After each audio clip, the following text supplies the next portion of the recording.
أعوذ بالله من الشيطان الرجيم بسم الله الرحمن الرحيم ومن يكفر بالإيمان فقد حبط عمله وهو في الآخرة من الخاسرين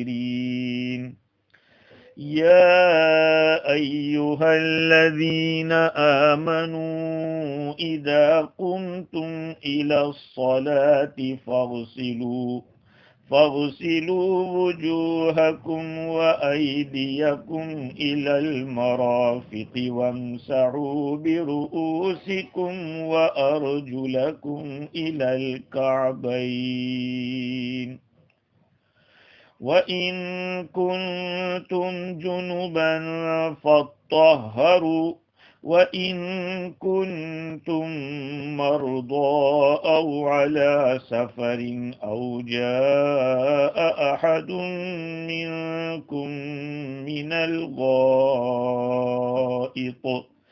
أَوْ لَامَسْتُمُ النِّسَاءَ فَلَمْ تَجِدُوا مَاءً فتيمموا صعيدا طيبا فامسحوا بوجوهكم وأيديكم منه ما يريد الله ليجعل عليكم من حرج ولكن يريد ليطهركم وليتم نعمته عليكم لعلكم تشكرون صدق اللہ العظیم۔ معزز سامعین، بزرگوں، پیارے بھائیوں اور سننے والی خواتین، کل گزشتہ ہماری گفتگو یہ چل رہی تھی کہ اللہ رب العزت نے مسلمانوں کے سوا جتنی قومیں ہیں ان قوموں میں سے اہل کتاب کو دو حکموں کے اندر خاص کیا ہے۔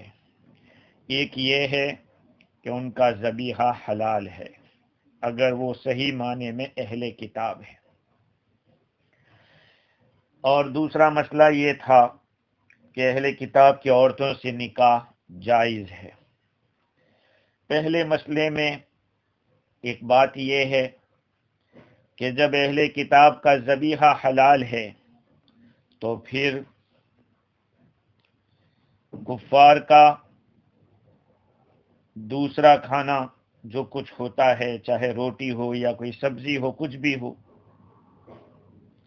وہ بھی درست ہے کھانا ان کا، لیکن ان کے ساتھ مل کر کھانے سے کیوں منع کیا جاتا ہے؟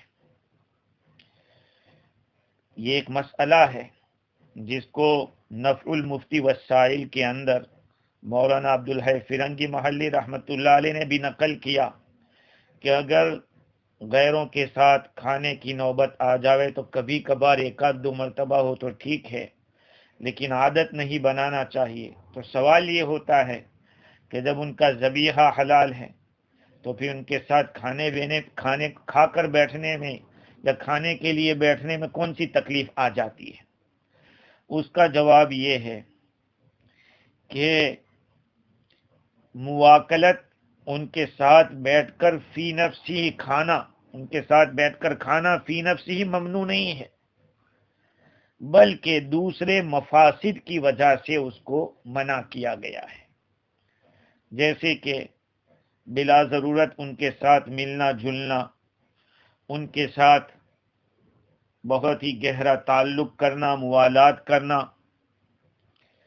اسی طرح سے بہت قوی اندیشہ ہے کہ نجاسات اور محرمات کا بھی ان کے ساتھ خلط ہوگا، ان کے ساتھ کھاتے پیتے، پھر وہ چیزیں جو ہمارے یہاں ممنوع ہے اس کو اگر وہ کھائیں گے تو اس کی دلوں کے اندر سے قباحت نکل جائے گی۔ اس لیے کہا جاتا ہے کہ ان کے ساتھ ٹھیک ہے رواداری کا تعلق رکھنا کوئی بات نہیں، لیکن اتنی مخالطت اور مواکلت نہیں ہونی چاہیے کہ پھر ہم بھی انہی کے رنگ میں رنگ جائیں۔ کبھی کبھار اگر نوبت آ جاوے تو ٹھیک ہے، باقی پھر اگر وہ شراب پی رہے ہیں ان کے ساتھ بیٹھ کے آپ کھانا کھا رہے، چاہے آپ نہیں پیتے، لیکن ہوگا یہ کہ شراب کی قباحت دل سے نکل جائے گی اور اس دسترخوان پر لعنت بھیجی گئی ہے جس دسترخوان کے اوپر شراب رکھی ہوئی ہو۔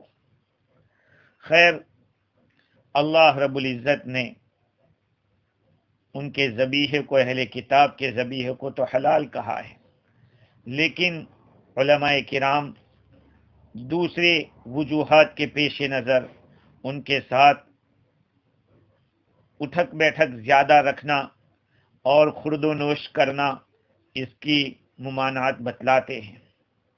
دوسرا مسئلہ تھا ان کی عورتوں سے نکاح کرنا۔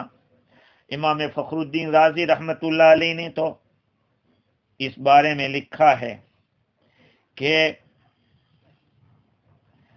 اکثر فقہا نے تو یہود و نصارہ کی جو ذمیہ عورتیں ہوتی ہے، یعنی دارالاسلام کے اندر ٹیکس پے کر کے رہتی ہے، تو ان کے ساتھ تو نکاح کو جائز رکھا ہے اور اسی آیت کریمہ سے دلیل پکڑی۔ لیکن بقول امام رازی کے کہ عبداللہ ابن عمر رضی اللہ تعالی عنہ اس کو منع کرتے تھے، اور ان کی دلیل کیا تھی؟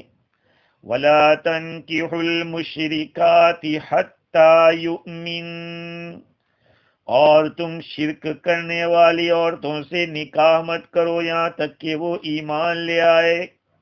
اس آیت سے وہ دلیل پکڑتے تھے اور کیا فرماتے تھے کہ لا اعلم شرکا اعظم من قولها ان ربها عیسیٰ، اس سے بڑا شرک ہی کوئی نہیں کہ جو یوں کہتے کہ ان کا رب تو عیسیٰ ہے۔ لیکن اس آیت کریمہ سے اہل کتاب کے ساتھ کی عورتوں کے ساتھ نکاح کے جواز کا پتہ چلتا ہے۔ دوسری بات یہ ہے کہ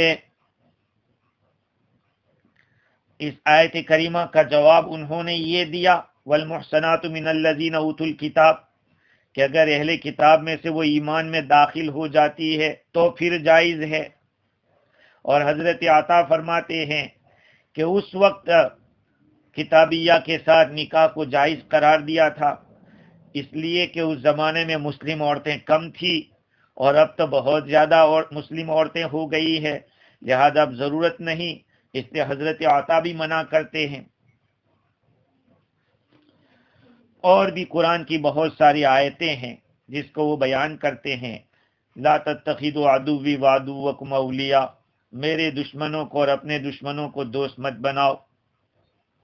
لا تتخذوا بطانۃ من دونکم، تم ایمان والوں کو چھوڑ کر اپنا بھیدی کسی کو مت بناؤ۔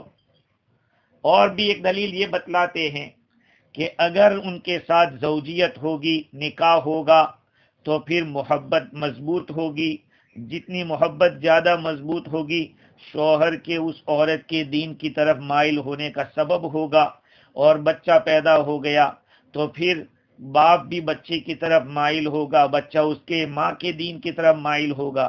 یہ ساری چیزیں بلا ضرورت کے ضرر میں اور نقصان میں ڈالنا ہے، اس لیے منع کر رہے ہیں۔ آخر میں اللہ تعالیٰ نے کیا فرمایا؟ وَمَن يَكْفُرْ بِالْإِيمَانِ فَقَدْ حَبِطَ عَمَلُهُ وَهُوَ فِي الْآخِرَةِ مِنَ الْخَاسِرِينَ، اور جو آدمی اللہ کا انکار کرے اس کے عمل بیکار ہو جائیں گے اور وہ آخرت میں نقصان اٹھانے والوں میں سے ہوگا۔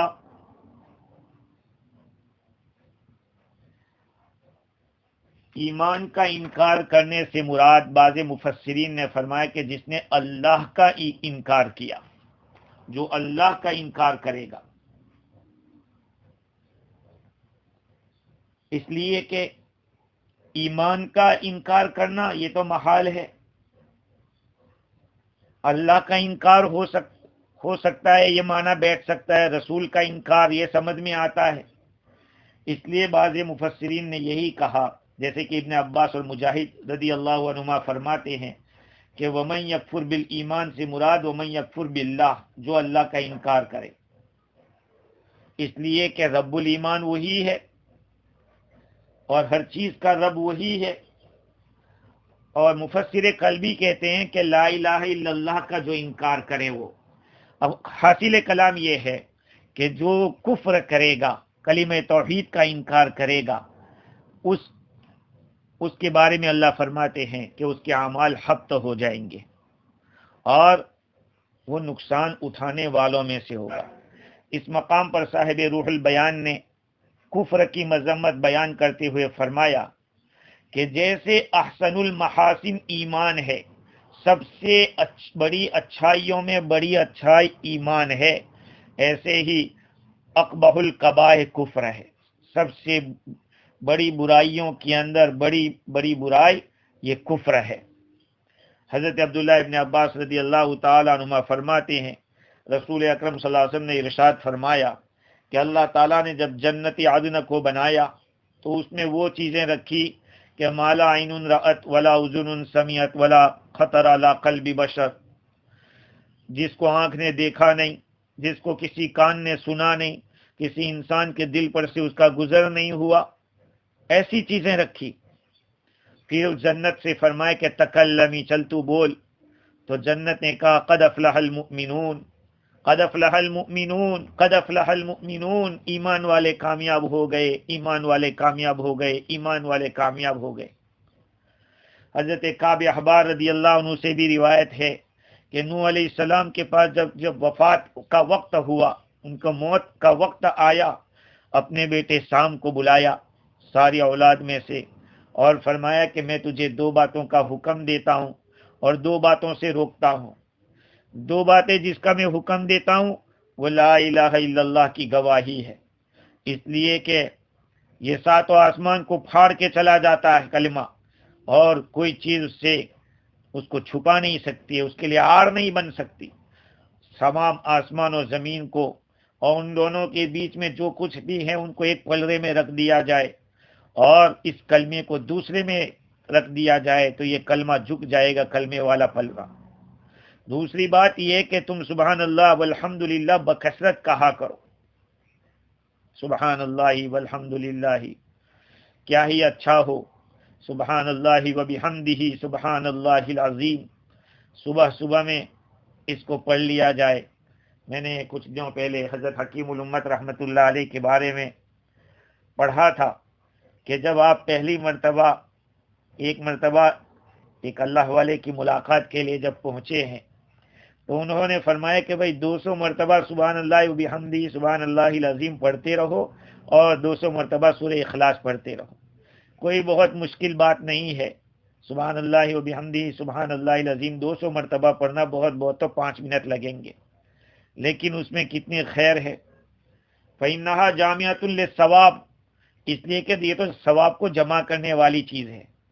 دوسری دو باتیں جس سے نوح علیہ السلام نے اپنے بیٹے کو منع کیا، اس میں سے ایک شرک ہے اور دوسرا ہے اتکال علی غیر اللہ، اللہ کے غیر کے اوپر بھروسہ کرنا، دوسرے کے اوپر بھروسہ کر کے جینا، یہ تو ایمان والے سے امید بھی نہیں رکھی جا سکتی کہ اس طرح کا خیال رکھے۔ دوسرے کے بلبوتے پہ جینا، دوسرے پر بھروسہ کرنا، اللہ کی ذات پر بھروسہ کرو، وہی ذات دینے والی ہے اور وہی عطا کرنے والی ہے۔ اس لیے یہ دو چیزیں، ایک تو شرک اور اتکال علی غیر اللہ کا، ان دو چیزوں سے تو بچتے رہنا۔ اپنے بیٹے کو روکا تھا ان دو چیزوں سے۔ تو خیر کفر بہت ہی بڑی ڈینجر چیز ہے اور بڑی نقصان دینے والی چیز ہے۔ اللہ تعالیٰ نے اس آیت کریمہ کے اندر کافر کے عمل کے حبط ہو جانے کو بتایا، یعنی اگر ایمان لایا آدمی اور ایمان کے بعد کفر کرنے لگا تو اس کے جو کیے کرائے جتنے بھی اعمال ہے وہ سب اس کے حبط ہو جائیں گے۔ ومن یکفر بالایمان فقد حبط عمله وهو فی الآخرة من الخاسرین، اور آخرت میں خسارہ اٹھانے والوں میں سے ہوگا۔ اب وہ اعمال جو حبط ہوئے ہیں، وہ ایمان کے حالت میں کیے ہیں، وہ اس کے بیکار ہو جائیں گے۔ مطلب یہ ہے کہ زندگی کے اچھے اعمال اس کے برباد ہو جائیں گے۔ آگے کی جو آیت آج میں نے پڑھی ہے، اس آیت کریمہ کے اندر اللہ رب العزت نے وضو کو بیان کیا ہے، وضو کرنے کا طریقہ۔ ترجمہ دیکھتے ہم، یا ایھا الذین آمنوا اذا قمتم الى الصلاة فاغسلوا وجوهکم وأيديكم إلى المرافق وامسحوا برؤوسكم وأرجلكم إلى الكعبين۔ اے ایمان والو، تمہارے ایمان کا تقاضا ہے کہ جب تم نماز کے لیے کھڑے ہو تو اپنے چہروں کو دھو لیا کرو، اور اپنے دونوں ہاتھوں کو کوہنیوں سمیت دھو لو، اور اپنے سروں کا مسح کر لو، اور اپنے پاؤں کو ٹکنوں سمیت دھو لو۔ اس آیت کریمہ میں وضو کا تذکرہ ہے۔ عجیب بات یہ ہے، کبھی تو کھانے کی اور بیوی کی باتیں چل رہی تھی، اچانک وضو کا تذکرہ، تو دونوں میں کیا ربط ہے؟ واقعتاً امام رازی نے کمال کر دیا۔ بہت سارے لوگ رازی کے بارے میں کہتے ہیں کہ کل شیء فی الا التفسیر، ساری چیزیں تفسیر کبیر میں ہے مگر تفسیر نہیں ہے، حالانکہ یہ غلط ہے۔ امام رازی نے تفسیر بھی لکھی اور واقعتاً بڑی قیمتی باتیں لکھی ہے۔ انہوں نے یہ وضو اور اوپر والی آیتوں میں ربط بیان کرتے ہوئے یہ لکھا کہ اس سورت کو اللہ تعالیٰ نے شروع کیا تھا کہ ایمان والو تم اپنے عہدوں کو پورا کرو، یہ بیان کیا تھا۔ اللہ اور بندے کے درمیان جو عہد ہے وہ ایک عہد ربوبیت ہے اور ایک عہد عبودیت ہے۔ وہ ہمارا رب ہے، ہم اس کے بندے ہیں۔ رب ہے تو وہ اپنی ربوبیت سے حکم دے گا، اور ہم بندے ہیں تو ہم اپنی عبودیت کا اظہار کریں گے کہ ہم بندے ہیں تو ہمیں کیا کرنا ہے۔ اللہ تعالیٰ نے کیا فرمایا؟ اوفو بالعقود، وفائے عہد کرو، جو وعدہ کرو وہ پورا کرو، تو عہد ربوبیت۔ پھر اس کے بعد اللہ تعالیٰ نے جو عہد کیا تھا وہ عہد دو قسم کا تھا۔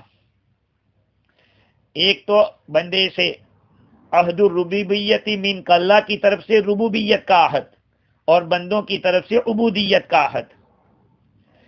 تو اللہ تعالیٰ اپنے عہد ربوبیت کو اور احسان کے ذریعے اس کو پورا کرے گا۔ اسی لیے تو کہا انا اوفا، انا اوفی، میں اپنے عہد کو پورا کرتا ہوں کرم کے ذریعے، احسان کے ذریعے۔ اللہ تعالیٰ نے احسان اس طرح سے کیا کہ بندوں کے اوپر نعمتوں کی بارش کر دی۔ دنیا کے منافع جو دو قسم کے اندر ہے، ایک تو کھانا پینا اور بیوی والا مسئلہ، جس کو شہوت بطن اور شہوت فرج جیسے میں نے پہلے کہا تھا۔ دنیا کی ساری چیزیں ان دونوں میں آ کے ختم ہو جاتی ہے۔ کما کما کے آدمی کھائے گا اور کما کما کے بیوی کو دے گا، بس یہی لذات مطعم اور لذات منکح، کھانے کی لذت اور نکاح کی لذت۔ اللہ تعالیٰ نے اپنے عہد ربوبیت کو اس طرح سے پورا کیا کہ بندوں کے لیے کیا حلال ہے کیا حرام ہے اس کو بھی بیان کیا، کھانا پینا اور بیوی کا مسئلہ ان کو بھی بیان کر دیا۔ جب عہد ربوبیت کو اللہ نے پورا کیا تو اب بندے سے کہا جا رہا ہے کہ اب تیرا کام ہے عہد عبودیت کو پورا کرنا، لہذا تو دنیا میں اس کو پورا کر جو اللہ تعالیٰ کے ساتھ تو نے عہد کیا ہے۔ تو اللہ تعالیٰ کی عبادات کے اندر سب سے بڑی عبادت ایمان کے بعد اگر کوئی ہے تو وہ نماز ہے، اور نماز کو قائم کرنا کہا کہ اس طرح سے کرنا ہے کہ مکمل پاکی ہونی چاہیے۔ جیسے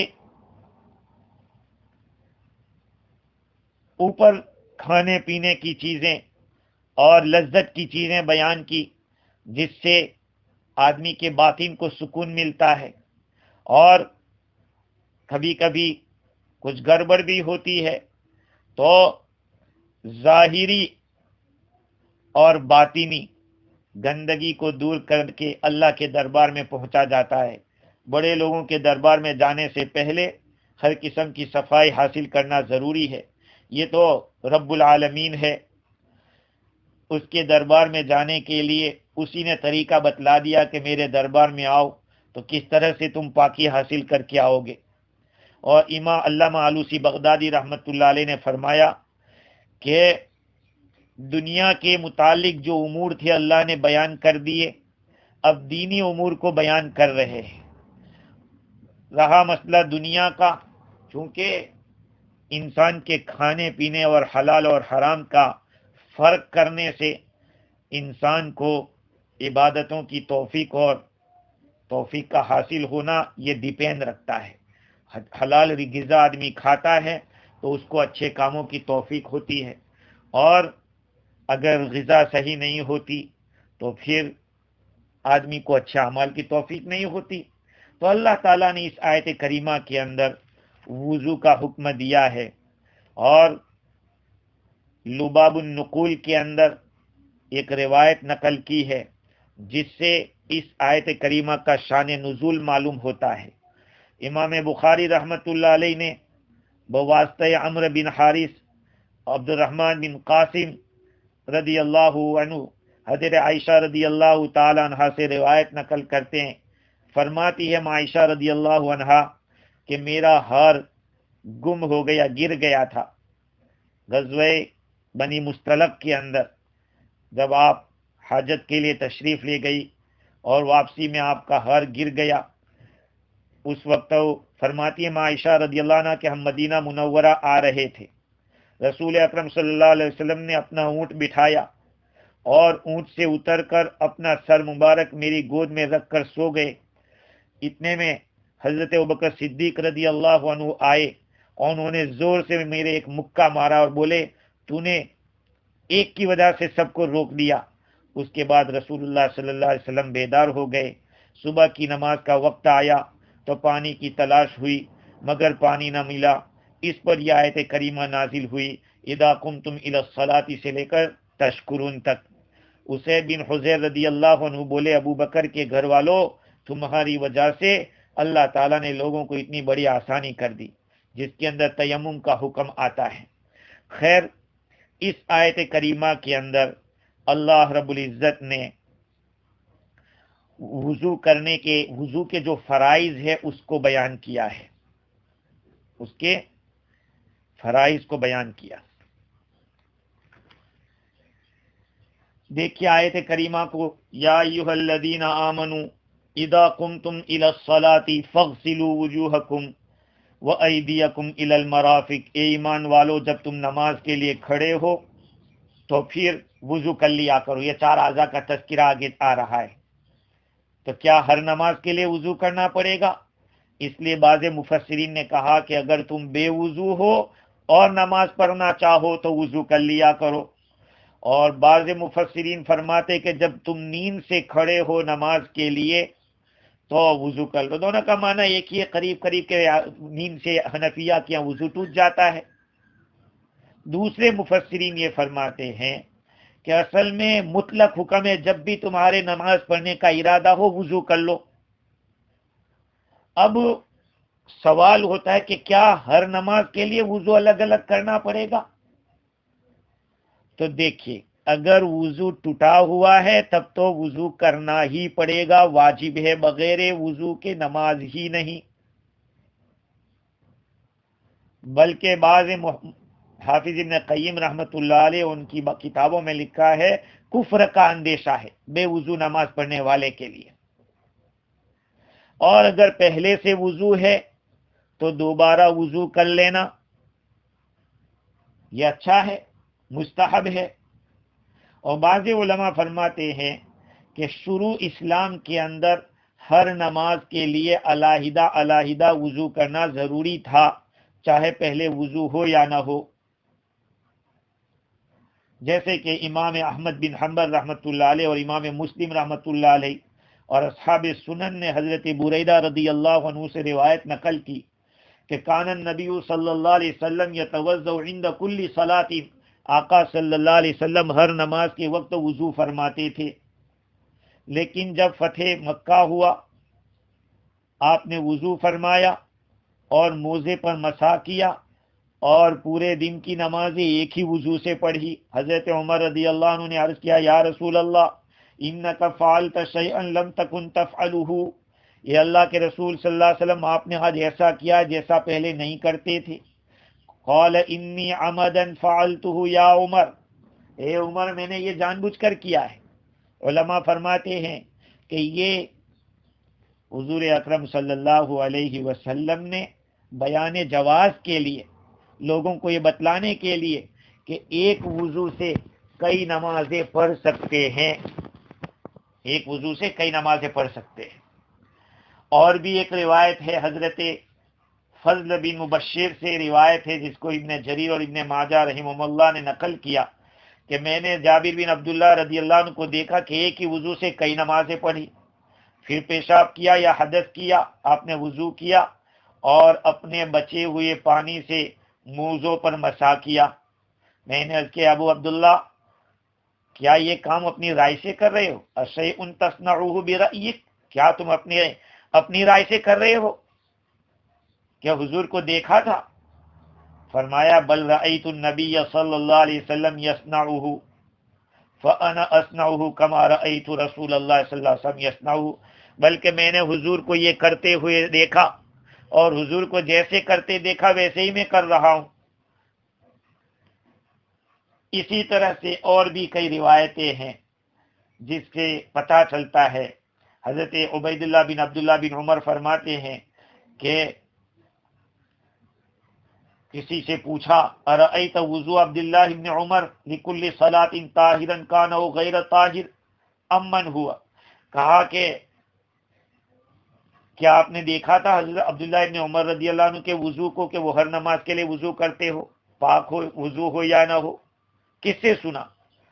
فرمایا کہ حدثت اسماء بنت یزید ابن الخطاب، اسماء بنت یزید بن خطاب نے بیان کیا کہ عبداللہ ابن حنظلہ بن غسیل، حضرت حنظلہ رضی اللہ عنہ کا بیٹا، وہ روایت کرتے ہیں کہ حضور صلی اللہ علیہ وسلم کو ہر نماز کے لیے وضو کا حکم دیا گیا تھا، لیکن جب حضور پر یہ دشوار ہونے لگا تو پھر ہر نماز کے لیے مسواک کا حکم دیا، اور ہر نماز کے لیے ہر نماز کے لیے وضو کا جو حکم تھا وہ اتار دیا گیا، الا من حدث، ہاں حدث ہو جاتا، وضو ٹوٹ جاتا تو پھر الگ بات تھی۔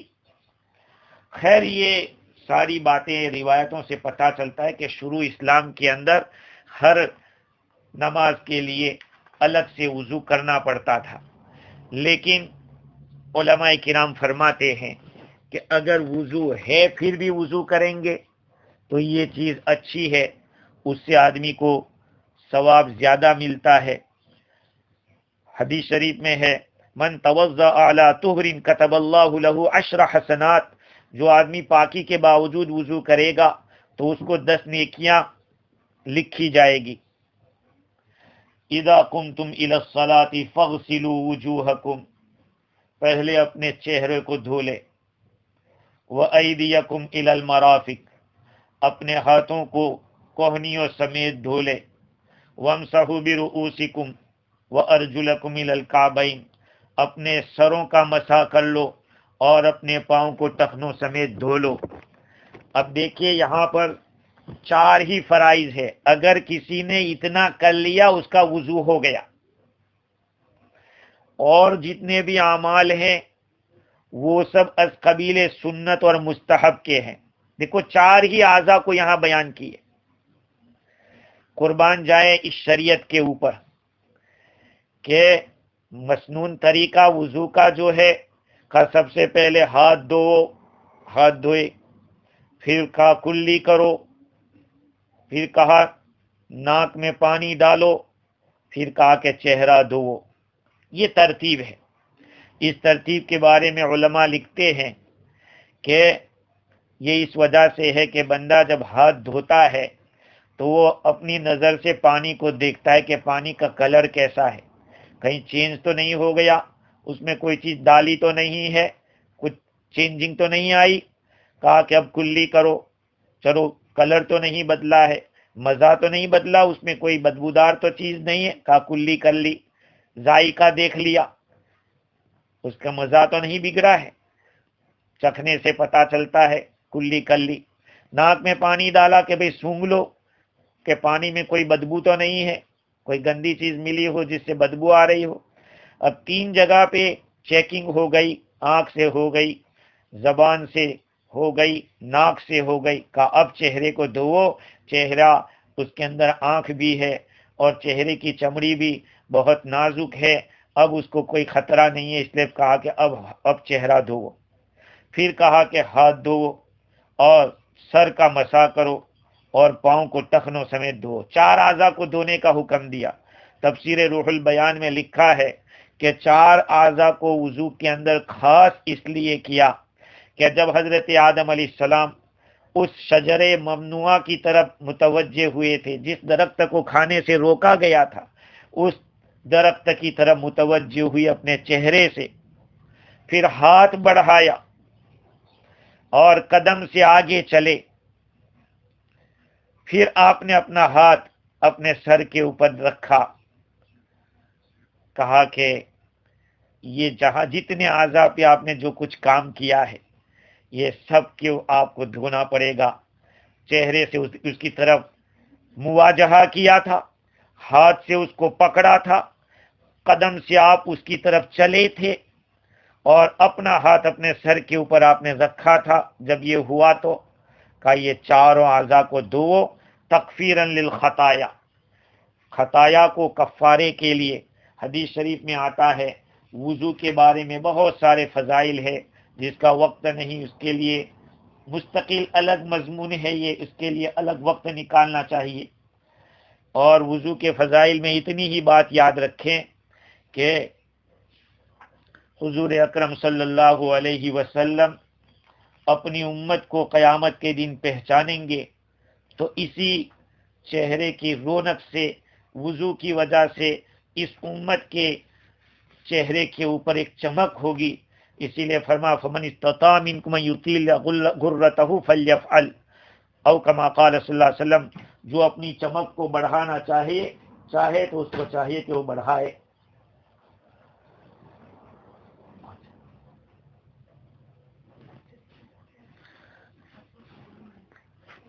خیر، اللہ تعالیٰ نے اس آیت کریمہ کے اندر 4 اعضاء کو دھونے کو فرض کیا ہے۔ انشاءاللہ مزید گفتگو آئندہ کل کریں گے۔ اللہ تعالیٰ مجھے اور آپ کو دین کی صحیح سمجھ عطا فرمائے اور عمل کی توفیق عطا فرمائے۔ وآخر دعوانا الحمدللہ رب العالمین۔